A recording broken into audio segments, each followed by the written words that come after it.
everyone, my name is Shipra Singh.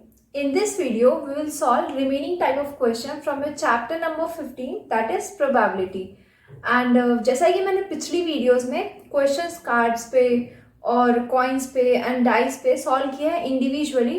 I have also left the link of all these videos in the description box so that you can check it out. And yes, if you find this video helpful, so do hit the like button, subscribe to my channel, and don't forget to share it out with your friends. So let's begin with your first question. That is, Savita and Hamida are friends. Find probability of that they both will have number 1 same birthday, number 2 different birthday. Okay, ये question basically आपका NCERT example से है and same birthday की बात करो. Okay, one more point. Ignoring leap year in this question. Okay, so same birthday. We know that 365 days होते हैं एक साल में. ओके, सेम बर्थडे यानी 365 में से किसी भी एक दिन दोनों का ही बर्थडे पड़ जाए तो वो हो जाएगा same birthday. That means 1 by total कितने फेवरेबल आउटकम है 365. सो आपका आंसर 1 बाय 365 होगा सेम बर्थडे के लिए.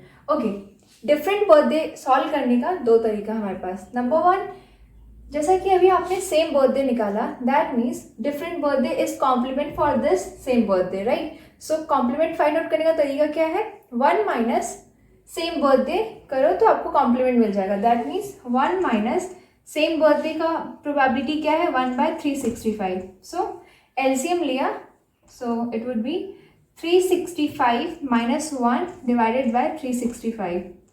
सो 364 divided by 365 is your answer for different birthday. Okay, दूसरा तरीका ये है कि सपोज 365 डेज है आपके पास. सपोज क्या एक्चुअली है, ओके, 365 डेज है हमारे पास और उनमें से सविता या हमीदा दोनों में से किसी का भी एक दिन बर्थडे पड़ गया तो हमारे पास रिमेनिंग दिन कितने बचे डिफरेंट के लिए 364. ओके, सो डिफरेंट की प्रोबेबिलिटी क्या हो जाएगी 364. दैट मीन्स फेवरेबल आउटकम क्या हो जाएगा 364 और टोटल क्या है 365. तो उस केस में आपका आंसर होगा 364 डिवाइडेड बाय 365. मतलब ये दूसरा तरीका है इस क्वेश्चन को सॉल्व करने के लिए. Okay, let's see the next question. That question is on your screen. First pause the video and then try it by yourself.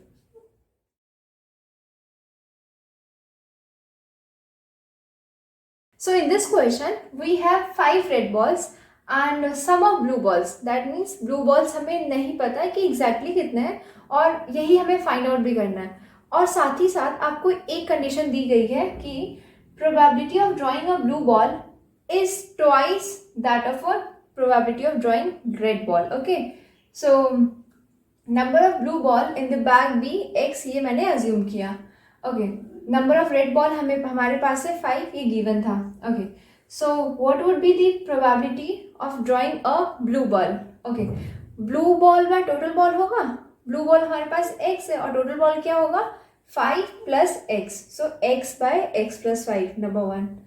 Number 2, probability of drawing a red ball equals to, red ball हमारे पास 5 है upon total balls है हमारे पास x plus 5. So 5 by x plus 5. Okay, condition हमारी थी कि probability of drawing blue ball that is x by x plus 5. This is okay equals to twice into probability of drawing a red ball that means 5 by x plus 5. Okay, ये x plus 5 और ये वाला ये दोनों ही cancel out. So x equals to 2 into 5 equals to 10. So आपको x की value मिल गई 10 और x क्या था ब्लू बॉल. सो हमारे पास ब्लू बॉल कितने हैं 10. सो आपका ये आंसर है. और ऐसे बैग पे क्वेश्चन और इस तरह से पूछेंगे डायरेक्टली, जैसे कि suppose a bag contains 5 red ball, 3 blue ball and 7 black ball. तो उस केस में प्रोबेबिलिटी क्या होगी ब्लैक बॉल की. तो उस केस में आप डायरेक्टली क्या करेंगे, ब्लैक बॉल जितना भी गिवन होगा बाय टोटल बॉल्स का एडिशन, ये आपका आंसर हो जाएगा. सो उस क्वेश्चन में तो आपको डायरेक्टली आंसर मिल जाएगा, बट इस क्वेश्चन में आपको कुछ अज्यूम करना होगा और फिर कंडीशन के अकॉर्डिंग फाइंड आउट करना होगा. Okay, let's see the next question. इससे रिलेटेड ही क्वेश्चन थोड़ा सा और देखते हैं. Okay, in this question a bag contains 12 balls. That means total balls आपको गिवन है, out of which x are white ball. That means आपके पास जो वाइट बॉल है वो x है. So what is the probability of drawing a white ball? So white ball divided by total balls. So total balls हमारे पास 12 है और white balls हमारे पास x है. सो x/12 is the answer for this question. Okay, suppose आपका ये first case था. Number 2 case अगर मैं बनाऊं, suppose if 6 more white balls added in the bag, then probability of white ball would be the twice of the first case. Okay, 6 more add किया गया, that means x plus 6 divided by 12 plus 6.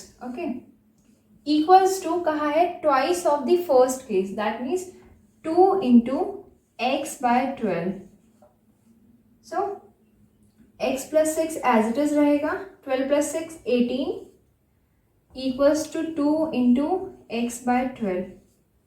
So 3 9 3 6 3 3 3 2. ये 2 2 cancel out.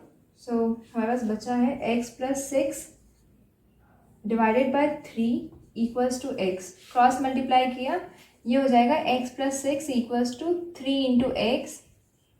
So 6 as it is रहा, x को right shift किया, that means 3x minus x equals to 2x. So x की value आपको मिल जाएगी 3. कैसे? 2 इंटू एक्स है, 2 को लेफ्ट शिफ्ट किया जो कि डिवीजन में आएगा. सो 6 डिवाइडेड बाय 2 इक्वल्स टू 3. सो आपको x की वैल्यू 3 मिल गई. दैट मीन्स आपका वाइट बॉल पहले वाले केस में कितना था? 3 था. ओके, सो इस तरह से आप क्वेश्चन सॉल्व करेंगे. ये हो गया आपके बैग और बॉल्स के क्वेश्चंस. नेक्स्ट पार्ट देखते हैं. Okay, so the question is 5 male and 3 female candidates are available for selection on manager post in the company. Then probability of that male is selected. Okay, so male हमारे पास कितने? 5 by total candidates. That means 5 plus 3 equals to 8. So 5 by 8 is the answer for male selection. अगर आपसे females का पूछता उस case में आपका answer होता 3 by total, that means 3 by 8. ये हो गया आपका directly questions. Okay, next question है find the probability of choosing square number between 2 and 100. Okay, and यहाँ पे शो कर रहा है कि दोनों ही इंक्लूडिंग है, 2 भी और 100 भी. ध्यान रखना. अच्छा, हम देखते हैं पहले कि total number of favourable outcomes 2 and 100 या 1 and 100 या 0 and 100 या इस तरह से जब होगा तो उस केस में क्या होगा. ओके ओके, 1 and 100 उस केस में 100 टोटल होगा. ओके, 0 and 100 उस केस में आपके पास क्या होगा?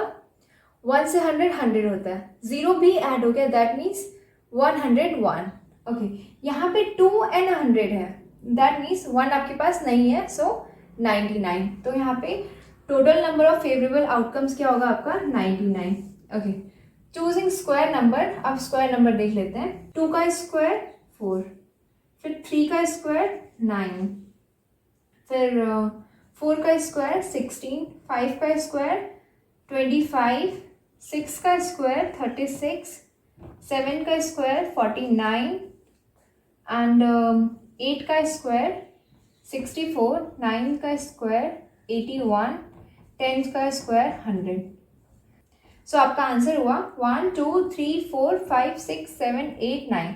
9 by 99. That means 1 by 11 is the answer for this question. So आपका चैप्टर प्रोबेबिलिटी यहाँ पर ख़त्म होता है.